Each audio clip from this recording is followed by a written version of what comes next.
Grabar. Y tengo que darles permiso. 28 de agosto, segundo bloque. Pero para darle permiso, espera que tengo que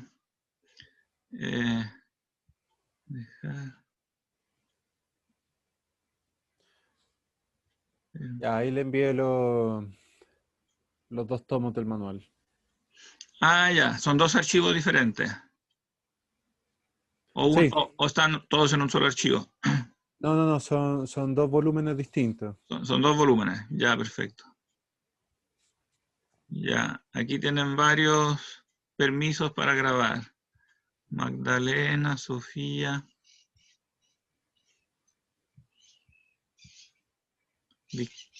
Victoria me falta. Victoria, ya. Bien, ahora sí. Entonces lee Sofía. Ya. Espero que...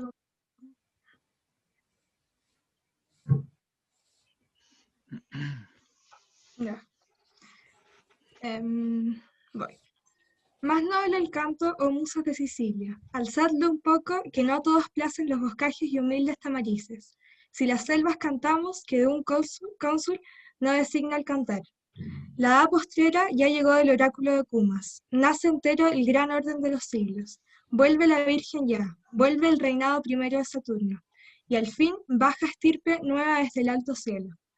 Solo casta Lucina atiende amante al niño que nos nace, a cuyo influjo, muerta la edad de hierro, una áurea gente en todo el mundo va a surgir. Apolo, tu hermana, reina ya. Mas de este siglo la gloria ha de iniciarse mientras dure, Polión, tu consulado. Y en tu tiempo su curso incolarán los grandes meses. Tuyo será el poder cuando los rastros, si algunos hay, de nuestros antiguos crímenes, quedará sin efecto y a las tierras librarán de su perpetua alarma. Recibirá vida divina al niño, verá a dioses mezclados con los héroes, y él mismo le verán en medio de ellos, que puesto el orbe, al fin en paz, lo rijan las virtudes de su padre. Entonces, para empezar, te he de brindar, oh niño, sin cultivo la tierra sus presentes, la bácara, las hiedras trepadoras, la colocacia y el festivo acanto. Por si las cabras, con las urbes llenas, volverán al redil, no tendrán miedo los grandes leones las manadas, flores te verterá la misma cuna, muerte la sierpe y muerta la ponzoña de la hierba engañosa. En todas partes veránse flores del asirio a momo. Mas cuando loas de los grandes héroes y hazañas de tu padre leer puedas y sepas qué es virtud, verás los campos poco a poco enrubiarse con espigas, y en uvas tintas fructear las zarzas, y alfajorada miel sudar los robles. De la maldad antigua, sin embargo, vestigios quedarán que al hombre impelan a desfilar las ondas en sus naves, y a murallar las urbes, y con surcos los rastrojos abrir. Un nuevo Tifis no faltará, piloto de otro Argo para escogidos héroes, todavía surgirán guerras, y de nuevo a Troya habrá quien lance a un poderoso Aquiles. Mas cuando llegues a varón perfecto, renunciarán al mar los navegantes. No habrá barco que trueque mercancías, producirán todas las tierras todo. No se ha de hundir la azada ya en los campos, ni en las vías la hoz. Ya sus toretes denunciará el recio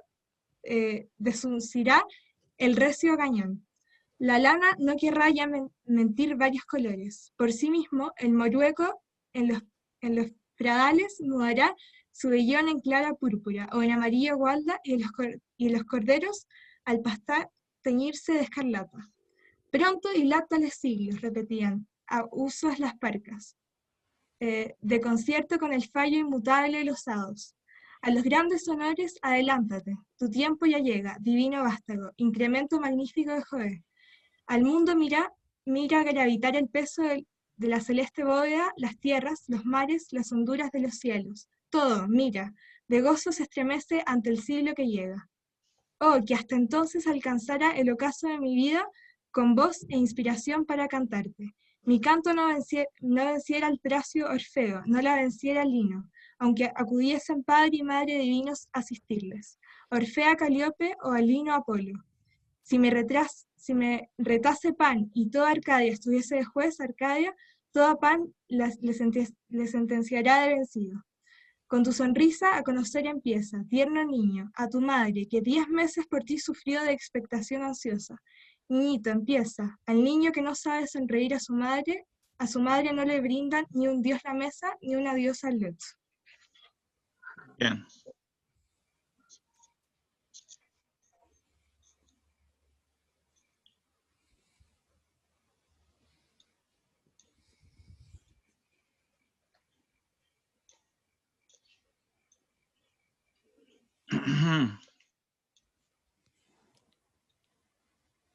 Oh, Se entonces, nota este harto ciclo, ¿cómo? lo bíblico. Que se nota harto el tema bíblico. De gozo se estremece. Ah, sí, hay varios detalles que hacen recordar diferentes textos bíblicos, sobre todo los de Isaías, sí. Las profecías de Isaías que seguramente estaban entre los textos más conocidos, más leídos.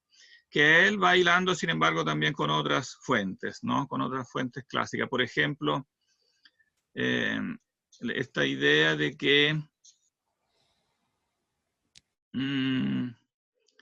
se producirá en tu tiempo su curso, incoarán los grandes meses. Estos grandes meses hacen referencia a la teoría del gran año, o sea que veía como la historia cósmica en una especie de ciclo, sobre todo en la filosofía estoica, ¿no? Entonces, si toda la historia es como un gran año, entonces los siglos son como grandes meses, ¿no? Ahora, según los estoicos, habrá una apocatástasis en un momento, o sea, una especie de como conflagración universal, después de la cual el tiempo volverá a empezar. Entonces está haciendo referencia un poco a esta doctrina, pero con la corrección de que no volverá, no da la idea de que volverá después a empezar otro siglo, sino que la idea es que la edad del oro será después definitiva.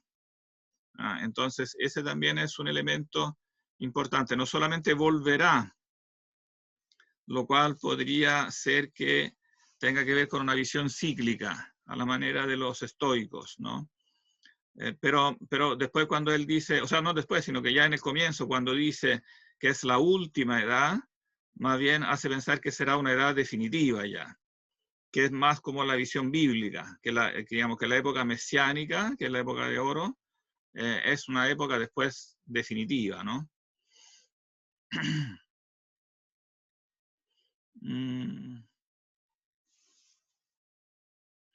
Claro, Virgilio es prudente, él sabe que eso no va a llegar todo tan como improvisamente, ¿no? Por eso toma ciertas cautelas, ¿no? Dice, bueno, incoarán, o sea, empezará, como no, esto de a poco a mejorar, ¿no? Quedarán rastros. Cuando los rastros, si algunos hay, de nuestro antiguo crimen, quedarán sin efecto. También esta idea del antiguo crimen es interesante porque en la literatura griega el cambio de régimen sí viene de un evento malo, pero este evento malo está más bien en el mundo divino. Es más bien este golpe que hace Zeus, ¿no? Para destronar a su padre Cronos. Y también hay otras luchas como entre entidades divinas, la lucha, por ejemplo, de los titanes contra Zeus, etcétera, ¿no? Pero aquí antiguo crimen más bien parece referirse a un crimen humano. O sea, está más cerca de la idea bíblica del pecado original, que el pecado no es de los dioses, no es de una entidad divina, sino que el pecado es humano. Y los autores romanos, como tenían también en su historia una especie de pecado original, les vendrá bastante natural identificar eso con el asesinato de Rómulo que asesina a Remo, ¿no? De los hermanos que se pelean en el momento mismo de fundar la ciudad, ¿no? Entonces, como que esta idea de pecado original, que yo creo que no es aventurado pensar que tiene un influjo bíblico, pero los romanos como la nacionalizaron, como conectándola con la idea del crimen de Rómulo. Y eso aparecerá después, digamos, en el mismo Virgilio y después en Ovidio y en otros autores, esta idea del pecado de Rómulo como un pecado original, ¿no?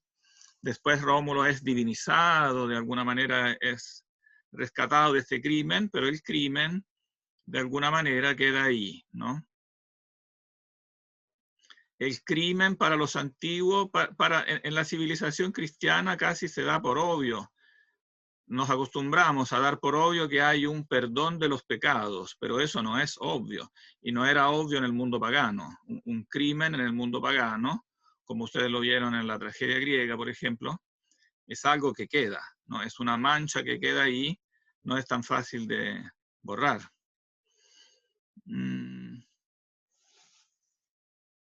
Entonces, bueno, pero poco a poco, entonces, estos rastros, hay una especie de redención, ¿no? Los rastros del antiguo crimen quedarán sin efecto. El niño recibirá vida divina, verá dioses mezclados con los héroes, ¿no? Bueno, eso evidentemente tiene que ver también con la, digamos, claro, puede tener que ver con el influjo bíblico, pero por otro lado tiene que ver con la política de divinización, ¿no? Recibirá vida divina porque es un descendiente, ¿no? Tanto de Octavio como también del propio Antonio. También el propio Antonio, por su parte, reivindicaba ciertos orígenes divinos. Él sostenía ser, por ejemplo, un descendiente de Hércules, que es un semidios, ¿no? Por eso también dice, algunos ven una confirmación de la teoría que este es el hijo de Antonio y Octavia, por este verso que dice, verá a dioses mezclados con los héroes, ¿no? Que están por un lado los dioses, pero por otro lado también están los héroes. Y sabemos que Antonio reivindicaba esta descendencia del héroe Heracles, ¿no? Que es un semidios, del semidios Heracles. Bueno, que Heracles en griego, Hércules en latín, que es un importante personaje en la religión romana, Hércules. Un altar de Hércules estaba en el centro de Roma desde la época muy antigua. Era un personaje que muy tempranamente entró en la religión romana. Y bueno, este héroe traerá la paz, ¿no? La paz es, o sea, este niño traerá la paz. La paz es el rasgo fundamental de la edad del oro. La edad del fierro, el fierro es evidentemente el símbolo de las armas, ¿no? De la guerra. Aunque veremos que en los autores romanos también, digamos, las armas también tienen que ver con las armas de la agricultura, ¿no? También la agricultura, de hecho la misma palabra arma en latín significa tanto armas para la guerra como también implementos agrícolas. El aratro en latín, por ejemplo, es un arma, se llama así, ¿no? Y está un poco esa idea de una cierta como violencia que le hace el hombre a la naturaleza, también cuando ara la tierra, cuando surca los mares, etcétera, digamos, esta intervención del hombre sobre la naturaleza, que no es tanto de la literatura griega, digamos, es más específica de la literatura latina. La tierra, entonces, brindará los frutos sin cultivo, no habrá que trabajar, no habrá que hacer la guerra y tampoco habrá que trabajar, ¿no? Las hiedras trepadoras, la colocasia, el acanto, bueno, todas estas son reminiscencias de plantas exóticas que Virgilio saca de la literatura helenística. Las cabras volverán al redil con las ubres llenas, o sea, no habrá necesidad de pastores, las cabras ya conocerán su tarea, harán todo ellas solas, irán solas a pastar, volverán solas a traernos su leche, no habrá necesidad ni de pastores, etc. La naturaleza, eso quizás es más específico del influjo bíblico, eso es lo que hace acordar más del texto de Isaías. No tendrán miedo de los grandes leones, las manadas, flores te verterá la misma cuna, muerta la sierpe, ¿no? Y muerta la ponzoña de la hierba engañosa. Entonces la naturaleza misma se pacificará, ¿no? Que es una idea que no se encuentra en la literatura griega. Por eso es verosímil pensar que la literatura latina la saca de los textos bíblicos. Porque la misma naturaleza, digamos, es afectada por esta violencia, ¿no? Entonces la misma naturaleza se pacificará. Bueno, poco a poco, cuando crecerás, como que la edad del oro va a ir como afianzándose más a medida que el niño crece, ¿no? Cuando cuando tú leer puedas las loas de los grandes héroes, o sea, cuando ya seas un niño en edad de aprender a leer, un niño de 7, 8 años que ya empieza a leer, ¿no? Entonces podrás leer las loas de los grandes héroes y hazañas de tu padre, probablemente hay que pensar en Marco Antonio, ¿no? Las hazañas de tu padre, etcétera, sepas que es la virtud, ahí verás los campos poco a poco enrubiarse con espigas y entonces la edad del oro procederá con más riqueza, ¿no? En uvas tintas frutecer las zarzas, aljofarada miel, sudar los robles, etc. Sin embargo, todavía quedarán ciertos vestigios, ¿no?, de la maldad antigua, nueva referencia como a esta especie como de pecado original, ¿no?, que al hombre impelan a desafiar las ondas en sus naves, a amurallar las urbes, y con surcos los rastrojos abrir. Un nuevo Tifis no faltará, piloto de otra Argo. Aquí se refiere a la famosa empresa de los argonautas, ¿no? Esa la vieron en literatura griega, supongo, ¿no? ¿No? ¿No la vieron? ¿Alguien sabe qué es la empresa de los argonautas? Uno de los mitos más conocidos que más vuelven en la literatura antigua. ¿Alguien sabe? ¿No? No. Es considerada esta empresa como la primera empresa marítima. O sea, por primera vez se armó como una flota para ir a conquistar una tierra extrema, que se localizaba geográficamente en el mar, lo que nosotros llamamos el Mar Negro. Concretamente la idea era ir a conquistar la Kolkis, que ahora corresponde a la península de Crimea, que los rusos llaman Crimea, y que ahora es sur de Rusia, que es efectivamente un territorio estratégico que los griegos de la época arcaica ya consideraron importante. Ellos entraban evidentemente al Mar Negro, que nosotros llamamos, o sea, que ellos llamaban el Ponto Euxino, que era para ellos digamos, una zona comercial importante con la que podían entonces establecer comercios con los pueblos que estaban al norte y al oriente, y los griegos colonizaron efectivamente la península de Crimea. Entonces quedó memoria de esa antigua como colonización que iba más allá de Troya, ¿no? Ellos, digamos, pasando por el estrecho del Bósforo, donde conquistaron Troya, después tuvieron acceso al Mar Negro y ahí a la conquista de la Kolkis. Pero como prototipo mítico quedó como la primera navegación, como que fueron héroes antiquísimos que se dedicaron a conquistar la Kolkis. Sería como, digamos, cronológicamente anterior a la guerra de Troya. Ellos llegaron a la Kolkis pasando por el Bósforo, y la guerra de Troya sería originada, en el fondo, por la necesidad de mantener abierta la conexión entre el mar Mediterráneo, ¿no?, y el mar Negro. Un punto estratégico que quedará un punto de pelea y de conflicto hasta el día de hoy, ¿no? Hasta el día de hoy los rusos pelean con los turcos y con los griegos, digamos, para el control de esa ruta que del sur de Rusia lleva por el Mar Negro al Mediterráneo, y después del Mediterráneo lleva por, bueno, ahora con el canal de Suez y llega después al Océano Índico. Entonces es una ruta muy importante. Y bueno, en la mitología griega como queda como la primera empresa marítima. Por eso quedará como prototipo. Todavía surgirán guerras, de nuevo a Troya habrá quien lance a un poderoso Aquiles. Aquí está como el vestigio de esta visión como cíclica, ¿no?, que volverán eventos del pasado. Aunque no es claro si aquí Virgilio quisiera hacer referencia a algo más específico, con hablar de otra Troya, un poderoso Aquiles, no es del todo claro. Porque Aquiles también es un prototipo de héroe que se repite, ¿no? O sea, que los personajes históricos futuros toman como modelo. Por ejemplo, Alejandro, ¿no?, cuando se lanzó a la conquista del Oriente, Alejandro tenía como modelo a Aquiles, ¿no? Él tenía como Biblia que tenía en la almohada, era la Ilíada, porque Aquiles era su héroe. Es posible que también en eso haya algo de Marco Antonio, que Marco Antonio haya querido, como se sentía un nuevo Alejandro, que quería conquistar el Oriente, ¿no? Tomando a Egipto como base, también lanzarse a una conquista más al oriente, conquistar el Imperio Pártico. Se podría hipotizar, creo con cierta lógica, que Marco Antonio mismo se sentía un nuevo Aquiles, ¿no? Que quería conquistar el oriente, un nuevo Alejandro, en definitiva.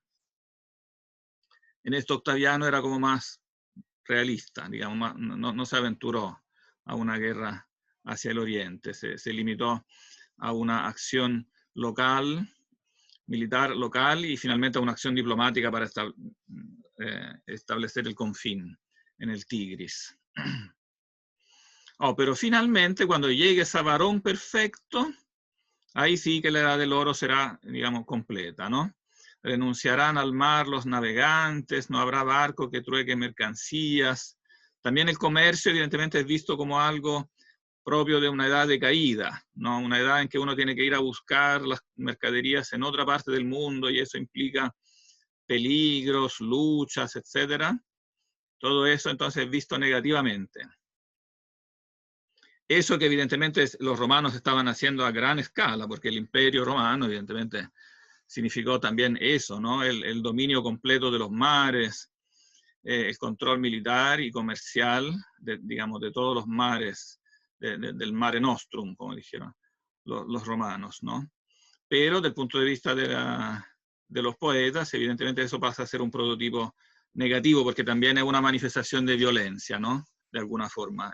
Y también una manifestación de codicia, el querer correr siempre detrás de la riqueza, etc.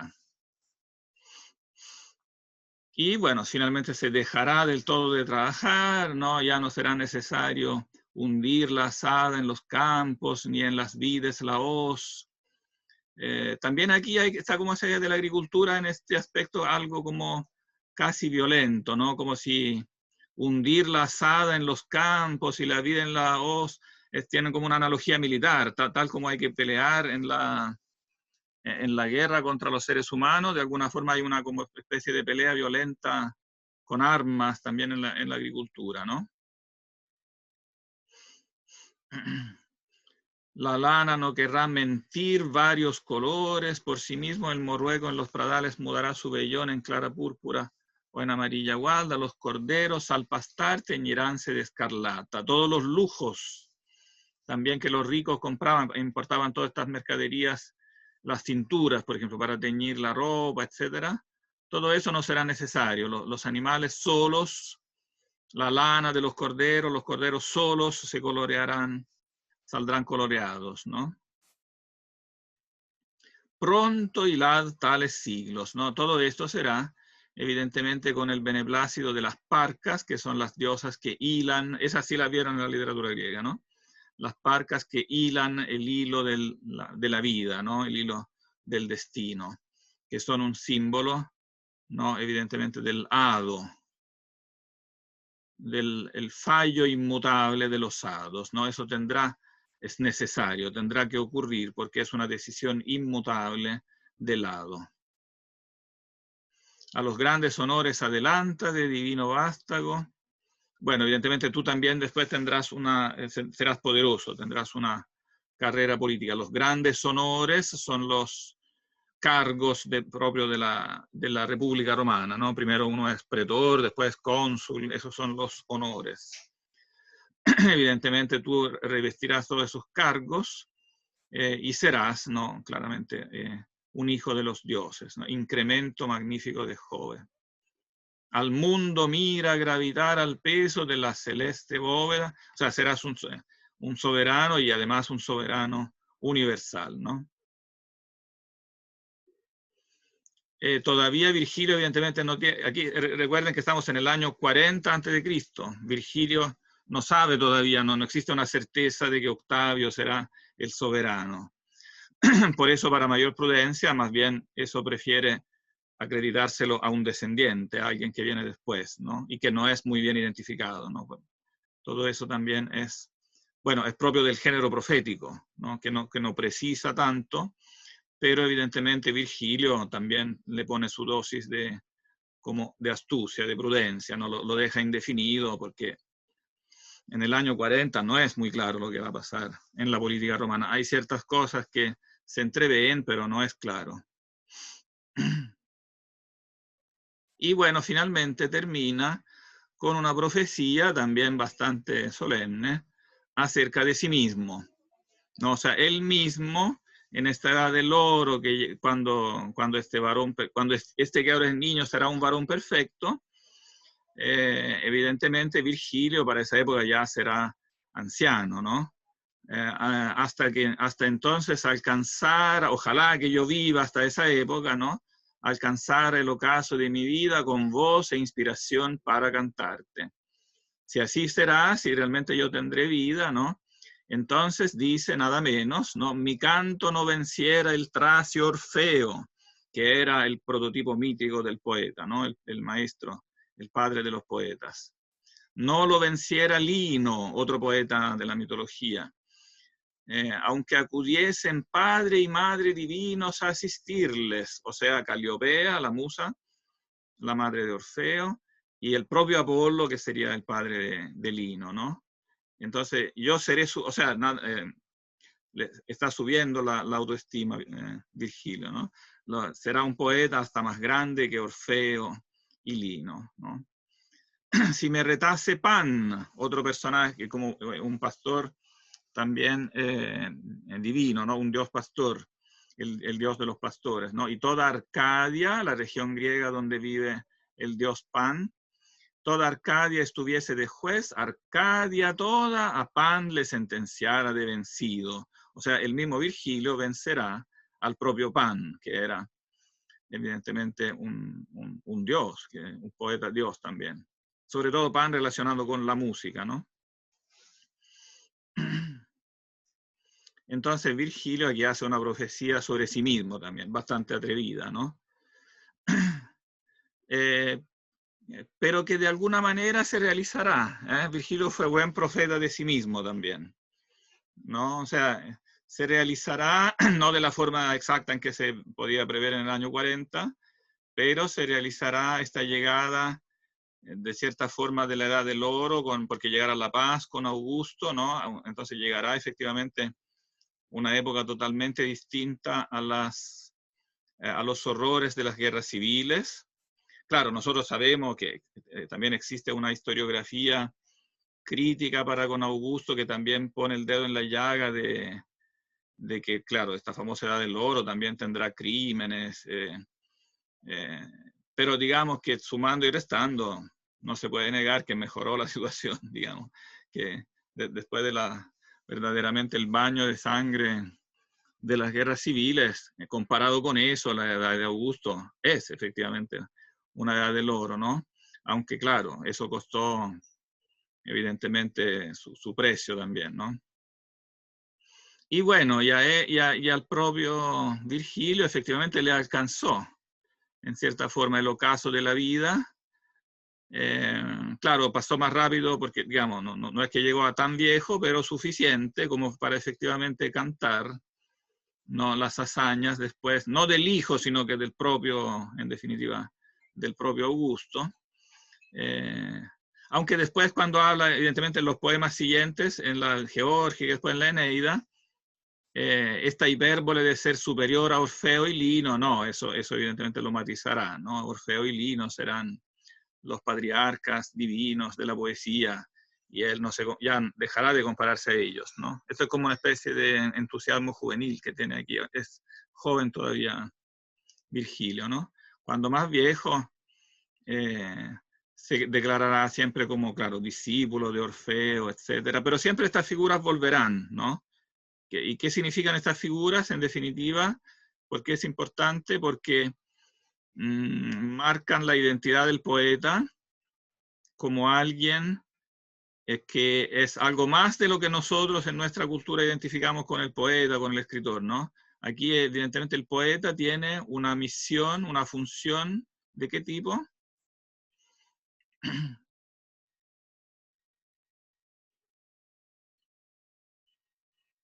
Eso de cantar, etcétera, no es solamente una cosa como literaria en el sentido que lo entendemos nosotros habitualmente.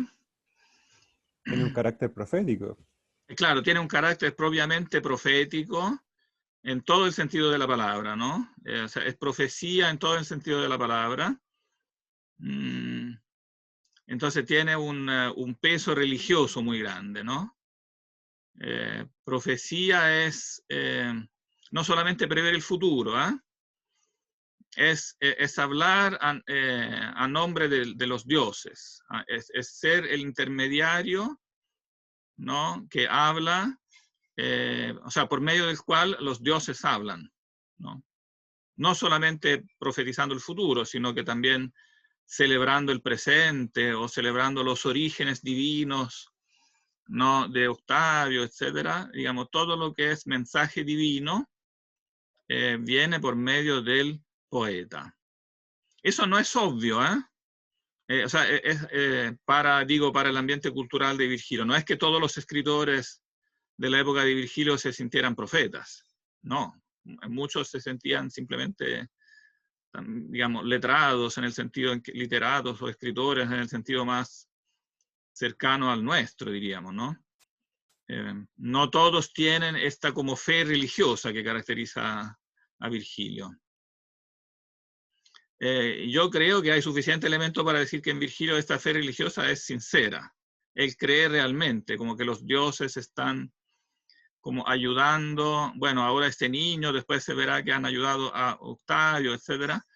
Pero en el fondo si Octavio llega al poder y logra mejorar la cosa, todo eso es efectivamente por un plan de la providencia, diríamos, en que Virgilio efectivamente cree, ¿no? Que ve materializarse de alguna manera. En esto es muy distinto a otros escritores. La comparación que viene más obvia y por la que yo también le subí las obras de los epodos de Horacio, es el otro poeta como más conocido de la generación de Virgilio, que es Horacio. Horacio, que alguien después preparará en una disertación, pero... Profesor, una aclaración. Esa disertación se puede hacer en parejas, ¿no? Sí, yo diría que se debe Perfecto. hacer en pareja, sí. Muy bien, Salvo, gracias. salvo casos en que por algún motivo muy especial alguien no pudiera o no quisiera, pero así como en principio la idea es que se debe hacer en pareja, sí. Sí, porque la idea es que se ayuden y que se escuchen, que uno escuche la disertación del otro.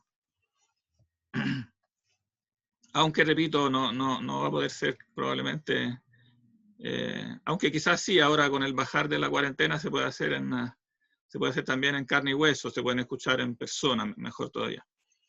Pero si no, también en Zoom. ¿Y por qué dijimos eso? Ah, porque mencionamos Horacio. Claro, Horacio es un personaje importante, un autor importante que es obligatorio que algún grupo, o sea, que alguna pareja lo elija.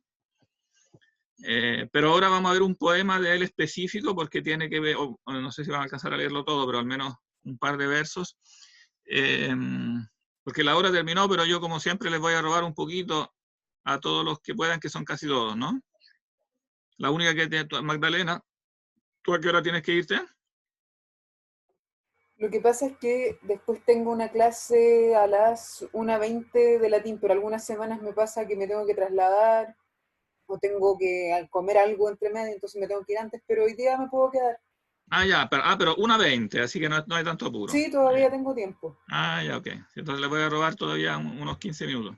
Para, eh, sí, sobre todo es interesante yo creo esta comparación con Horacio, porque Horacio es contemporáneo de Virgilio, o sea, es de la misma generación, es del mismo grupo, porque Horacio conoció a Virgilio y después también conoció a Mecenas, de manera que entró a ser parte como del mismo círculo, y sin embargo su actitud en este punto específico es muy distinta.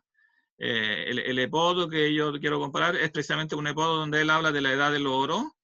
O sea, el tema es el mismo, pero es interesante ver que la actitud de Horacio es muy diferente. Pero no voy a decirlo tanto yo para que me lo digan ustedes mismos, quizá al leer un pedacito.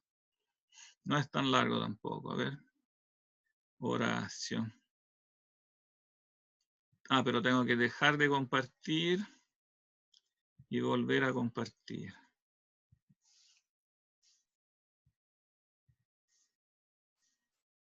En este tomo de Gredos están las odas. ¿Se ve, Horacio? ¿Se ve la tapa? ¿Sí? Son odas, canto secular y epodos. Lo que nos interesa ahora a nosotros es un epodo, precisamente el epodo 16. Así que voy a bajar al final, es como el último, como lo último del volumen. Tienen que bajarse directamente al final. La página...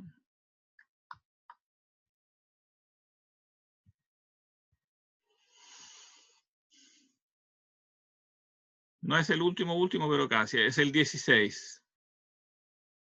Epodo 16. Que además lo interesante es que lo escribió casi contemporáneamente.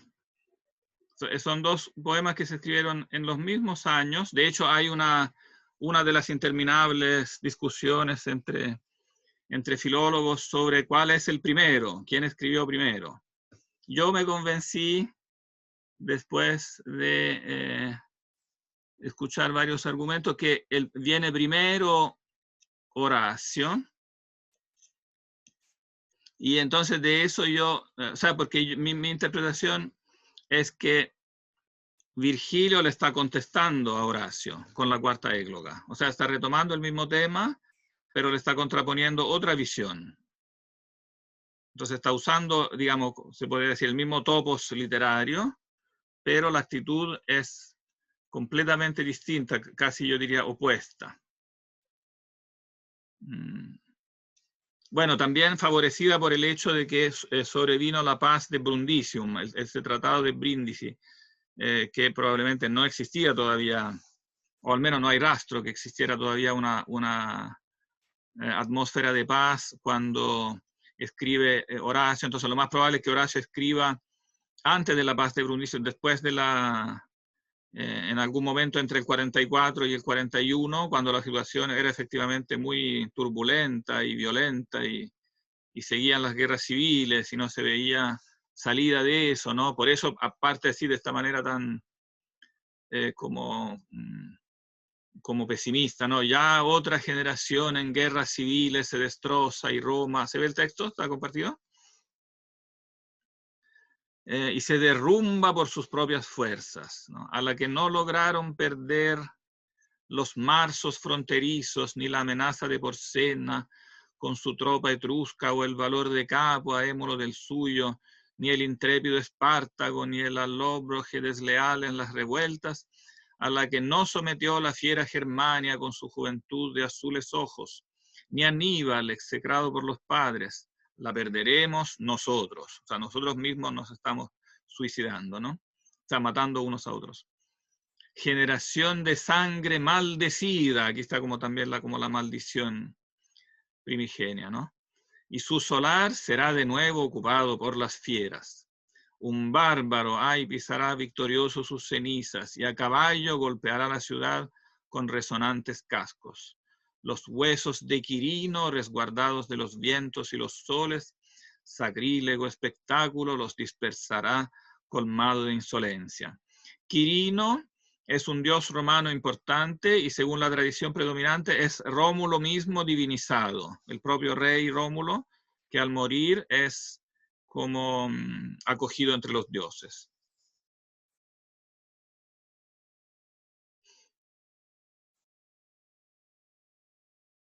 Tal vez todos a una, o la mejor parte de vosotros, os preguntéis qué conviene hacer para librarse de tan calamitosos sufrimientos.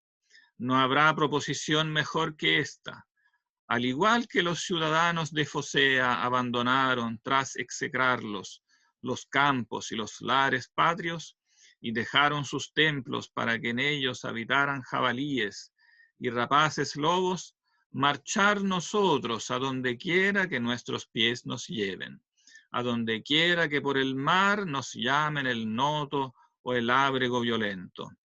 ¿Os parece bien así, o alguno tiene algo mejor que proponernos?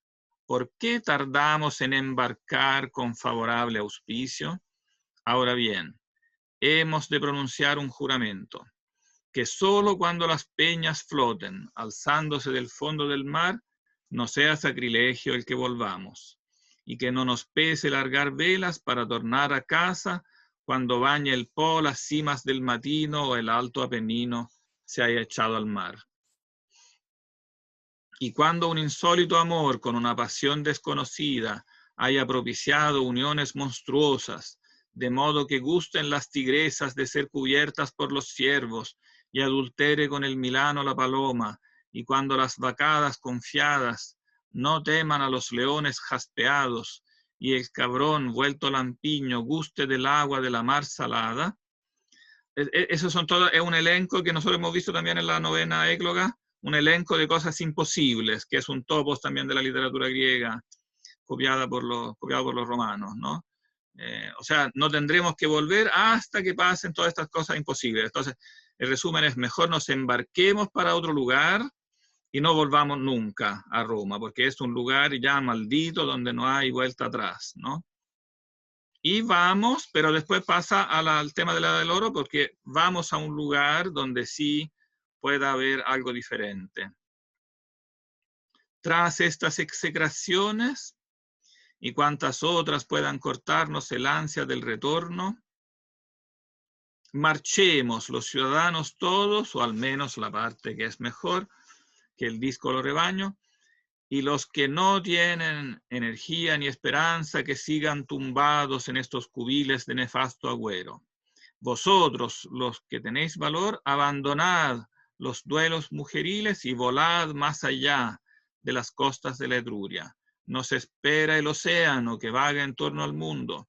Busquemos los campos bienaventurados, los campos y las islas opulentas, donde la tierra sin arar da cosechas de ceres cada año y florece siempre la viña sin podarla, y crece el brote de un olivo que no defrauda nunca, y su árbol propio adorna el higo oscuro, manan mieles de la encina hueca y de los altos montes ligeras bajan las aguas con sonoro paso.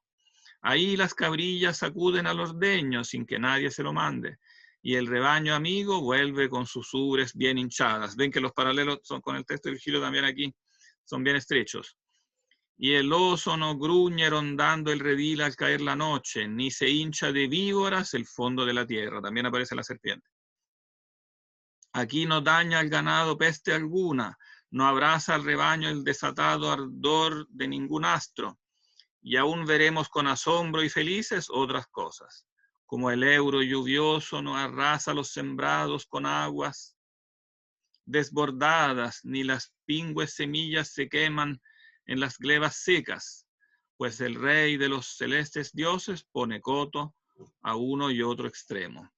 No vino hacia aquí el pino, en que bogaban los remeros del Argo, también Argo, ¿no? Ni puso aquí su pie la impúdica de Cólquide. Impúdica de Cólquide sería la reina de la Cólquide que se enamoró del héroe griego de Jasón, ¿no? Y se fue tras él, pero después él la dejó plantada. No volvieron hacia acá sus antenas los marinos de Sidón, ni la esforzada dotación de Ulises.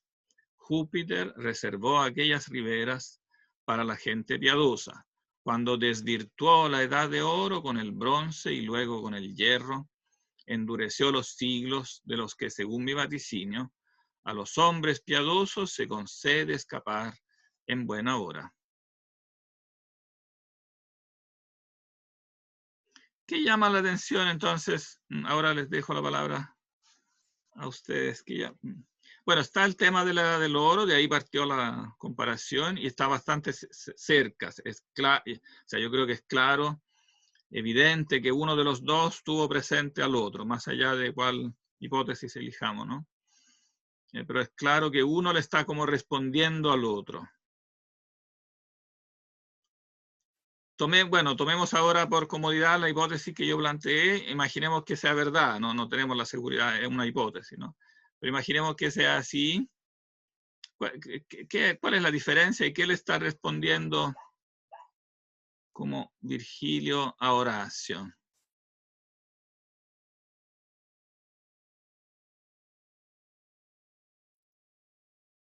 O si quieren, primero partamos de la diferencia en sí. ¿Cuál es la diferencia en sí?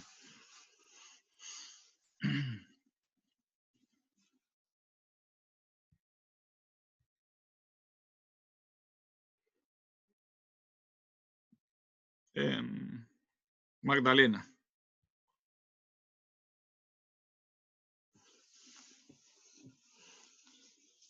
Mira, la verdad es que ahí me pilló, tendría que leerlo más calmadamente porque estaba preocupándome de anotar los tips importantes para después hacer una lectura más profunda. No ¿Cómo no alcancé entendí nada? que la verdad es que ahí me pilló porque me preocupé más de anotar los tips importantes para después hacer una lectura más profunda y no Ah, de entender tanto el trasfondo. ya. Pero te queda claro como el concepto general que está expresando Horacio.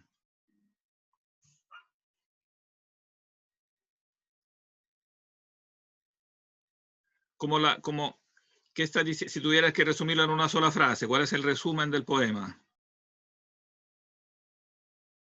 En prosa, digamos, simple.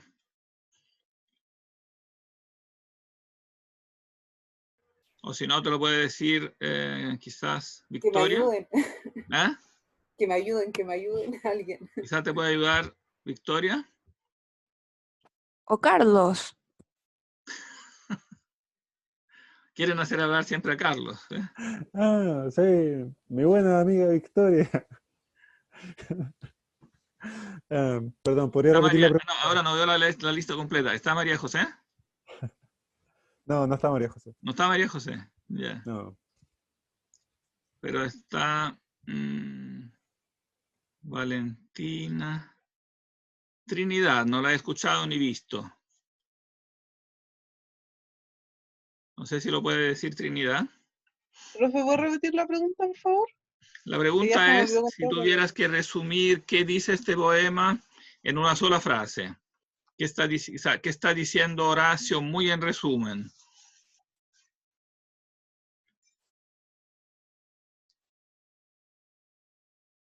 Escuchaste la Espérame, lectura del poema, ¿no? sí, estoy pensando, espérame, estoy Ya. pensando, analizando lo que...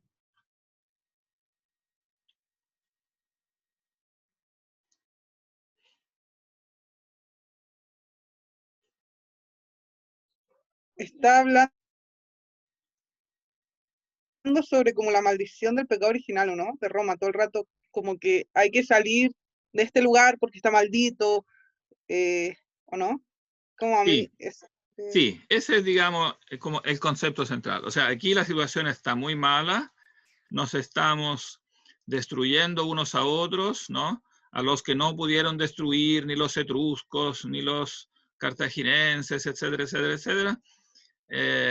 Ahora nos estamos matando unos a otros y debe ser que hay una maldición y esta tierra está maldita. Por lo tanto, lo único que queda es irse, ¿no? Esa es como la idea central. Irse, abandonar este lugar y no volver nunca, ¿no? Lo que lo expresa con esa lista de cosas imposibles, cuando los tigres den leche y o sea, toda una lista de cosas imposibles, entonces quiere decir, tenemos que irnos, al menos algunos, los que puedan, y los que sean suficientemente buenos, etcétera, que se embarquen y vayan ¿a dónde?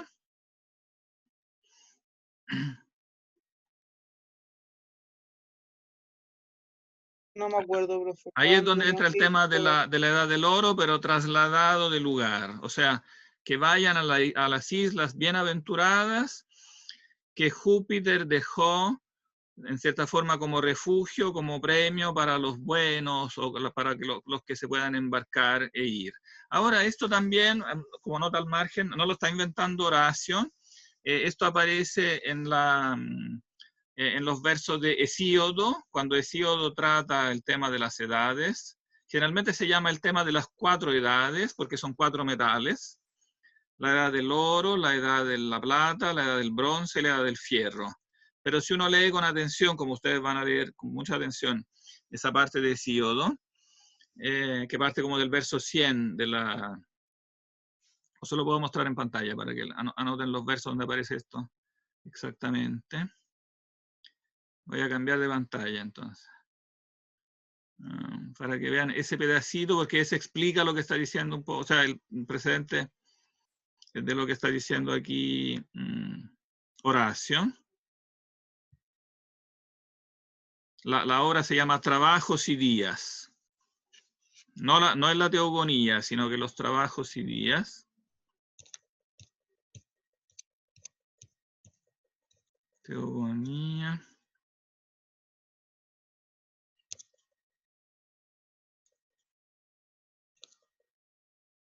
No, no me fui demasiado adelante.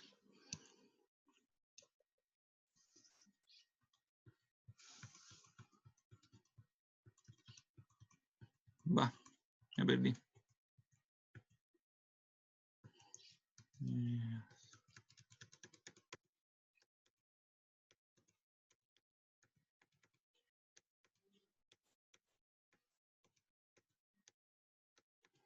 Escudo, no, que pensé que era Trabajos y Días. Esta es la obra. Trabajos y Días. Poco después del comienzo.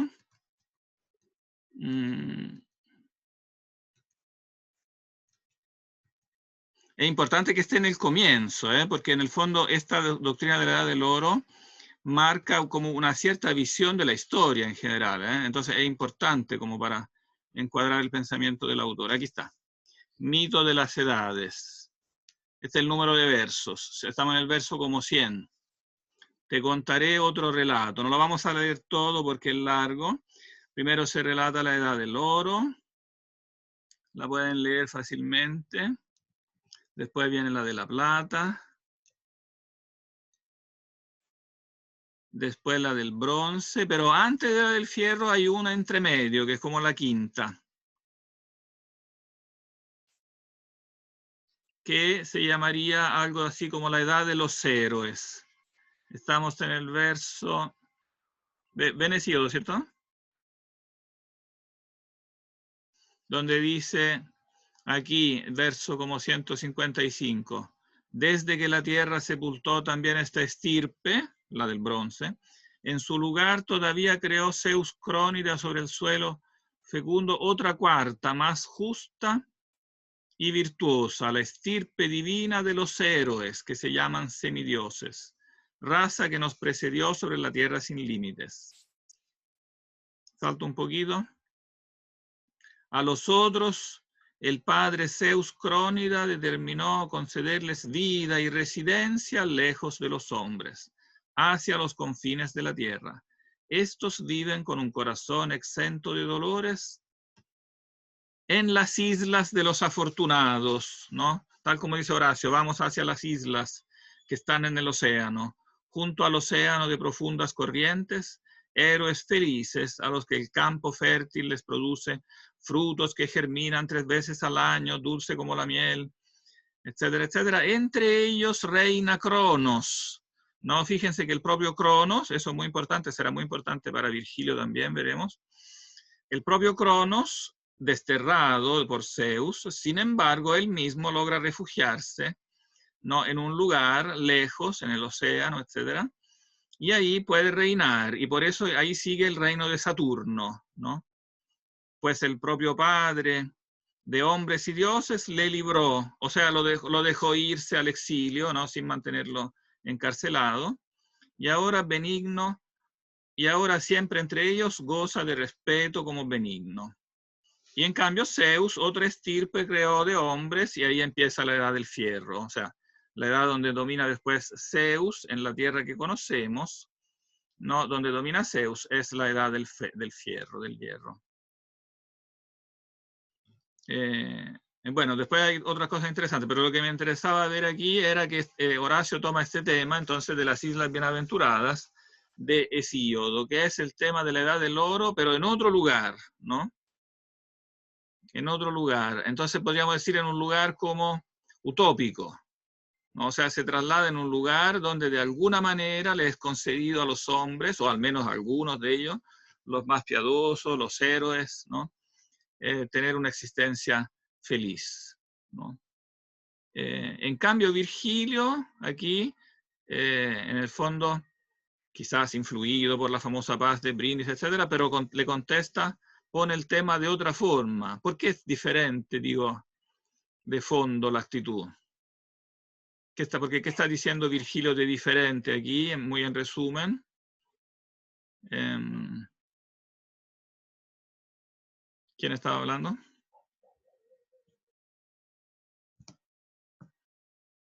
No logro ahora hacer aparecer la lista.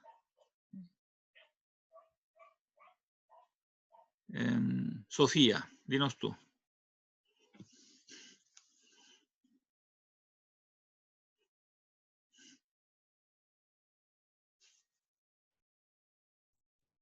Estoy pensando. Ujú. Sí.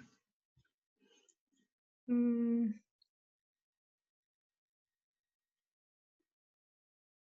la verdad no se me ocurre, no Ujú. sé. Em, O si no, te ayuda Magdalena, que antes había pasado la palabra. ¿Podría repetir la pregunta? O sea, la pregunta es, habiendo resumido un poco lo que dice Horacio aquí,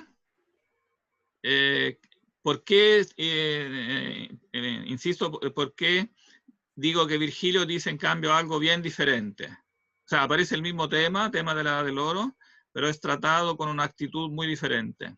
Y nos está diciendo entonces algo diferente. Voy a pensar. Pierdo un poquito de tiempo en eso porque eso es fundamental para entender Virgilio. Cada vez que antes yo lo hacía como en los primeros cursos que yo hacía de literatura latina lo hacía como un tema entre otros. Pero ahora me estoy dando cuenta que es como el tema central. O sea, para Virgilio es uno de los temas absolutamente centrales que lo acompañará un poco en toda su obra. Y también es un tema central, yo diría, para el debate de toda su época.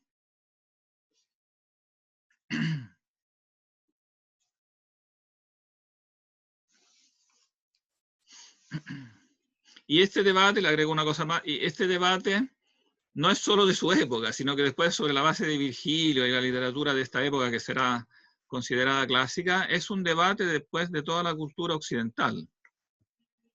Entonces, eso es para aclarar que la pregunta no es así como marginal, ¿no? Sino que es algo bien central en toda la, no solo en toda la literatura latina, sino que en toda la literatura occidental.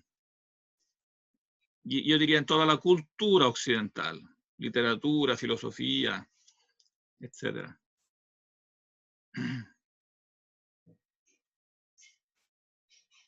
Pero ¿entendiste la pregunta? No, sí la entiendo, pero la verdad es que estoy muy dudosa con mi respuesta, media perdida. Quizá Pero no importa que tengas dudas. podría ser que en la parte de Virgilio teníamos también esta interpretación que vendría de los conocimientos de Virgilio de los judíos, y en esta se enfoca mucho más en lo clásico mismo, pero la verdad no creo que sea eso.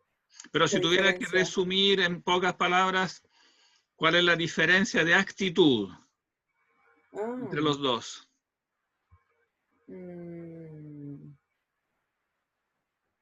Cuando digo actitud me refiero al modo de ver el mundo. Los críticos Quizá este modernos último hablan... un poco más optimista. ¿Ah? Este último quizá un poco más optimista que ¿Qué el cosa es anterior. más optimista? El último texto que leímos en relación al de Virgilio. Pero no. El de Horacio más Horacio. optimista. Pero optimista, Claro. ¿en qué sentido lo dices? Porque hay que ver optimista en qué sentido. ¿Por qué optimista? Porque tiene más esperanzas en la llegada de este lugar utópico, alejado de la ciudad pecadora. O sea, es optimista, tú dices, en cuanto que tiene fe en que las personas vayan verdaderamente a llegar a este lugar. Claro, Bueno, que sea un lugar más leyendo ameno. solo este texto podría ser. Ahora quizás completando, si uno que lo lea habiendo leído el resto que escribe Horacio, como un poco el conjunto de su obra, tiene la fuerte sospecha que Horacio aquí está siendo utópico en un sentido negativo. O sea que él realmente no cree eso. Pero eso no lo podías saber tú, sino que te lo estoy diciendo como leyendo el poema, como en el conjunto de la obra. El conjunto de la actitud de Horacio es más bien escéptico.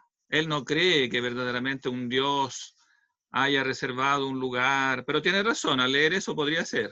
Puede ser, el poema tal como está Claro, puede ser interpretado así. era como a partir de este fragmento nomás. Pero claro, a partir de ese fragmento podría ser así. Ahora, como Virgilio, Horacio lo conocía bien, era amigo suyo, leía todo lo que escribía. Entonces, Virgilio yo creo que le está respondiendo, interpretándolo a la luz un poco de todo lo que Horacio escribe, y lo que Horacio escribe es más bien escéptico. Es más bien esa. Y bueno, un indicio fuerte es que traslada de lugar, ¿no? O sea, es en otro lugar que, claro, uno podría creer que existe con una fe religiosa, pero esa fe religiosa no es propia de Horacio. No, y lo dice. O sea, Horacio lo dice abiertamente. Horacio es el autor de ese famoso poema que hasta el día de hoy todos citan, quizás incluso sin saber que es de Horacio, la famosa frase Carpe diem, aferra el día, dice en un famoso poema donde dice, tómate un vaso de vino, comparte en este momento con la mujer que tienes al lado, etcétera. O sea, aprovecha el día porque del mañana no sabemos nada, dice claramente el poema, ¿no? Y no hay claramente una vida, o sea, donde habla de esta vida más allá, es claro que lo está haciendo en forma muy escéptica, digamos. Ojalá que existiera, pero en realidad sabemos que no existe. O sea, su visión filosófica, si uno quisiera ponerle una etiqueta filosófica con las escuelas filosóficas de la época, su visión es epicúrea. Epicuro no cree que los dioses, ya lo mencionamos, ¿no? Como un poco la teología de Epicuro, dice que existen dioses, pero estos dioses no se preocupan de los seres humanos, mucho menos se preocupan, digamos, ni de dirigirlos en la historia, de guiarlos en la historia, ni mucho menos de premiarlos o castigarlos en otra vida o en otro lugar, etcétera, ¿no? Todo eso quizás sería bonito, dice Horacio, pero no es así, ¿no? Puede ser la diferencia también es que en Horacio no se menciona la llegada del puer, aunque sí se mencionan las etapas. ¿Cómo? Que puede ser también una diferencia que acá en Horacio, o sea, por lo que recuerdo, no se menciona al niño, el puer, y cómo va creciendo. Claro, no hay ninguna mención del puer, pero sobre todo lo que lo diferencia netamente es que Virgilio sí cree que esta edad del oro puede llegar, y no en otro lado, puede llegar acá, a Roma. Esa es en definitiva una fe religiosa, porque mirando la realidad es como improbable, ¿no? Aunque sí hay señales que, claro, que va a llegar alguien que va a poner orden, ¿no? Pero claro, hace falta una dosis de fe para tomar, digamos, esas señales y decir, sí, verdaderamente este es el hombre de la providencia, ¿no? Y va a llegar entonces alguien, digo, Carlos se ríe porque a lo mejor sabe que esta frase, hombre de la providencia, es una frase que fue abusada en época moderna. No sé si lo tienes en mente. Los italianos lo tienen en mente porque es la frase que usaron muchos cuando llegó Mussolini al poder, cuando empezó el régimen fascista en 1922. Muchos dijeron, este es el hombre de la providencia, ¿no? Y claro, la fórmula como que después fue conocida como en relación a esa época, pero la idea de hombre de la providencia es una idea virgiliana, en definitiva, que en su momento se aplicó a Octavio, ¿no? Aquí se aplica al puer, después se aplicará a Octavio, pero la idea es la misma. Los dioses verdaderamente nos están ayudando, nos están sacando de esta situación terrible, nos están mandando a alguien que es capaz de gobernarnos, es capaz de terminar con las guerras, de dar leyes justas, etc., ¿no? Entonces diríamos, una filosofía de la historia que se funda en la idea básica de la providencia y que aplica esta idea de la providencia a un arreglarse de la realidad concreta. Aquí va a llegar, ¿no? No simplemente es que la providencia, bueno, como puede ser en un sentido cristiano, solamente va a premiarnos en el más allá, ¿no? Bueno, ahora estoy un poquito generalizando, dentro del ámbito cristiano también habrá un debate, evidentemente. La providencia, hay que pensar que simplemente aquí permite todos los males posibles, porque total después nos premiará en el más allá. Eso dicen algunos cristianos. Otros cristianos dicen no. La providencia también se preocupa un poco de arreglar las cosas de acá. Y entonces verdaderamente manda hombres y personas, qué sé yo, a arreglar las cosas, ¿no? Entonces, bueno, pero eso es un debate que puede después tener diferentes aristas. Y por eso digo que es central este tema, porque a partir de este debate después tomarán forma un poco todas las varias filosofías de la historia que después se contenderán el debate, digamos, el campo en el debate hasta hoy, ¿no? La idea, por ejemplo, si la historia camina como del desorden al orden, si hay un progreso, por ejemplo, ¿no? Que primero los hombres, digamos, la historia está en el caos y poco a poco se pasa del caos al orden, ¿no? Claro que puede haber altos y bajos, pero que sumando y restando, algunos dicen, no, vamos hacia el orden, ¿no? Yo creo que es una idea que nosotros también absorbimos mucho de nosotros, como de la ideología de fondo que aprendimos de los libros del colegio, que existe esta idea del progreso, ¿no? La misma palabra progresista que usamos nosotros está fundada en esa idea, ¿no? Que lo que viene es mejor del pasado. Por eso hay que ser progresistas, porque la historia progresa. El supuesto filosófico es eso, ¿no? Aunque el progresista quizás no crea en Dios, pero si cree en el progreso, cree que de alguna manera la historia va hacia adelante, ¿no? Otros dicen, no, la historia va en realidad, aparentemente, es un caos y el caos aumenta en realidad, ¿no?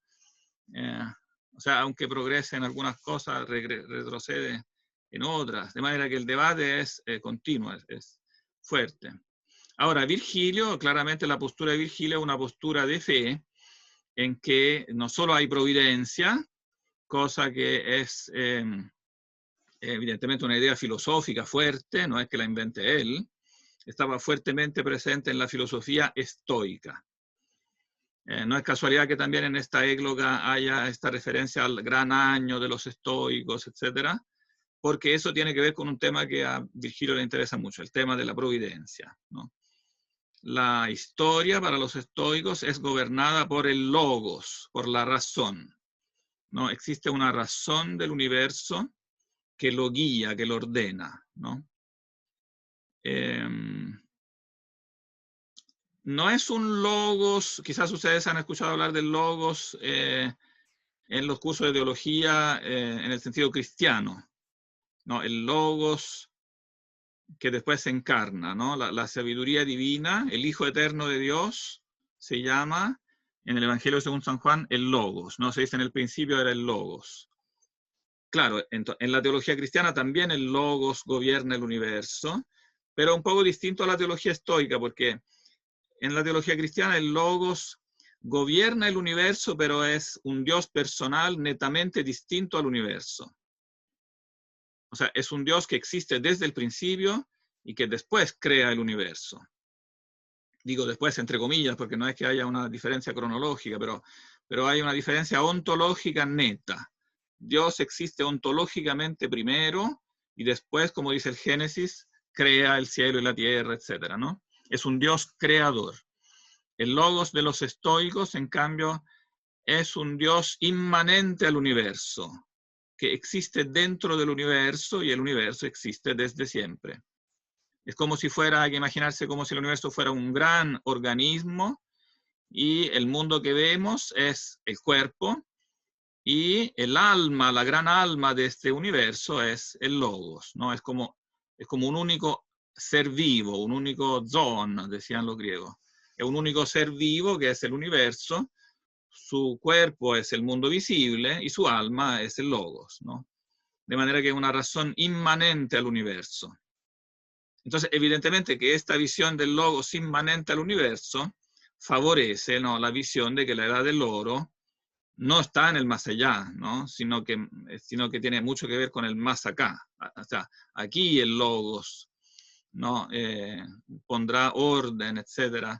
Y entonces, claro, evidentemente que se presta mucho más esta visión a un proyecto político, a un gobernante que quiere, digamos, quiere mostrar su efectividad como intérprete de los dioses, no solamente de guiar sus almas hacia la vida eterna, sino que de guiar, digamos, de organizar el Estado, de hacer un Estado ideal, ¿no?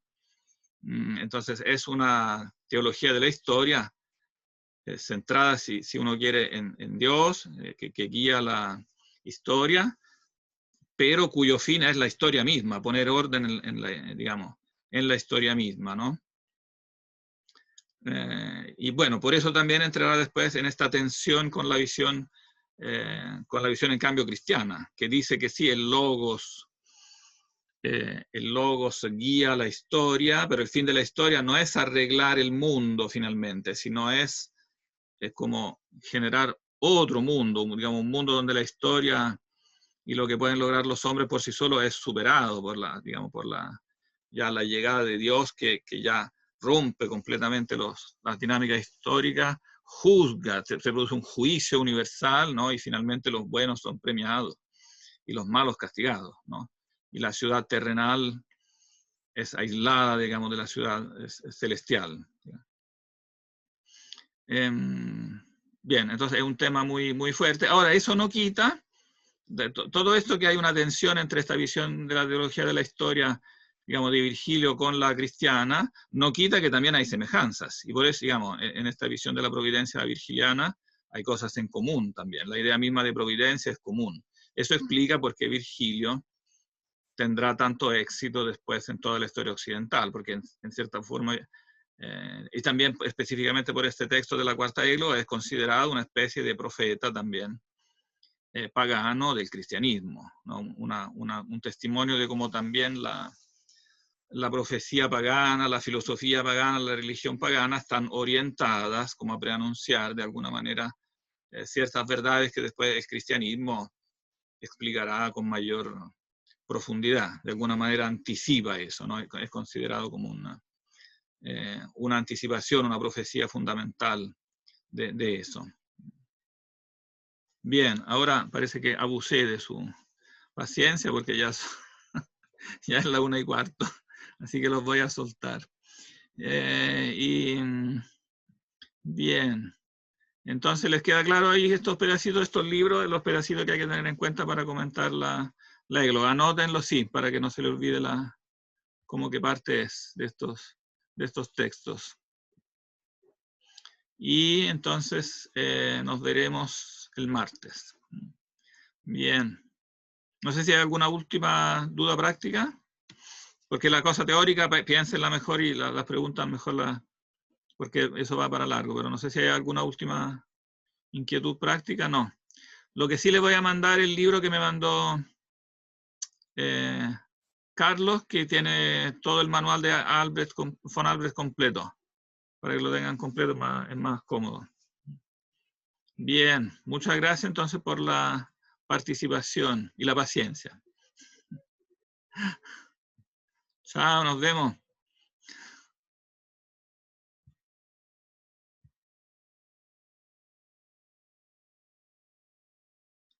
Finalizar.